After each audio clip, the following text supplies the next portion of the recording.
Sir মানুষের শরীরের একদম মধ্যম পার্টে যেটা আছে সেটা হচ্ছে মানুষের কোমর। কোমরে বিভিন্ন কারণে ব্যথা মানুষ পেতে পারে, আবার আঘাতজনিত বা অ্যাক্সিডেন্ট হয়েও মানুষ ব্যথা পেতে পারে। একটু শুনি যে আঘাতজনিত কোমর ব্যথার করণীয়গুলো কি কি। যদি হঠাৎ করে কেউ আঘাত পায়, আঘাত বিভিন্ন রকম হতে পারে।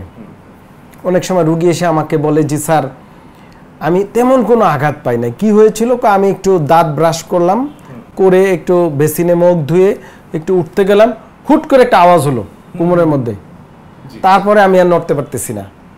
তো এটা একটা রুগীর আঘাত। তারপর অনেকে বলে যে আমি একটু হাঁটতে গেলাম, একটু কিছুতে হোঁচট খেয়ে পড়ে গিয়েছি, তারপর থেকে এখন কোমর ব্যথা। আবার অনেকের আঘাত হতে পারে আমি গাছে উঠেছিলাম, আচ্ছা, সেখান থেকে 10 ফিট 20 ফিট উপর থেকে পড়ছে, বসে পড়ছে, তার আঘাত। তাহলে আঘাত কিন্তু বিভিন্ন রকম। আবার অনেকের আঘাত হতে পারে প্রফেশনাল। কীরকম? যেমন আমাদের মা বোনদের, ওনারা সারাদিন নিচে বসে বসে পারিবারিক কাজ করে, নিচে বসে বসে ঘন্টার পর ঘন্টা, তা থেকে যে কোনো সময় ইন্টারনাল রিপিটেড মাইক্রো ট্রমা, খুব ছোট ছোট আঘাত হতে হতে হতে একটা বড় আঘাত হয়। তাহলে আঘাত হতে পারে রোড অ্যাক্সিডেন্ট বা প্রফেশনাল কাজে বা বিভিন্নভাবে। তো এই আঘাত আমরা মূলত যেটা বলতে চাই সেটা হচ্ছে যদি অ্যাকিউট কোনো অ্যাক্সিডেন্ট, রোড অ্যাক্সিডেন্ট, পড়ে যাওয়া বা স্লিপ কাটা, সেই ক্ষেত্রে করণীয় কি?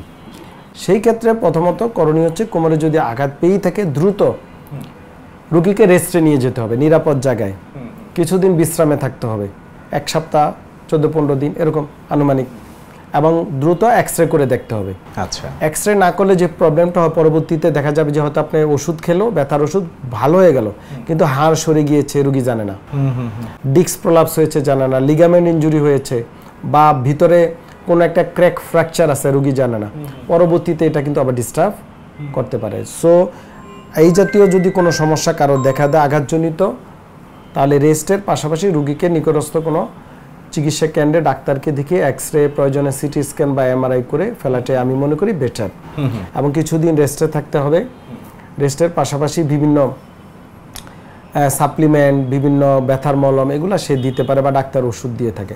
এরপরেও যদি ভালো না হয় 14-15 দিন 1 মাস পরে, তাহলে অবশ্যই ওনাকে পুনর্বাসনে ফিজিওথেরাপি চিকিৎসকের শরণাপন্ন হতে হবে। প্রয়োজনে এমআরআই করে দেখতে হবে, কারণ এটা দীর্ঘমেয়াদী অবহেলা করলে কোমরের নানাবিধ প্রবলেম, আপনি জানেন আমরা প্রচুর কোমর ব্যথা নিয়ে কথা বলেছি, প্রবলেমগুলো দেখা দিতে পারে। জি স্যার। স্যার আবারও বস্তুনিষ্ঠ বিষয় আপনার থেকে জানলাম, ধন্যবাদ স্যার। আপনাকে অনেক ধন্যবাদ। নাগরিক টেলিভিশনকে অসংখ্য ধন্যবাদ।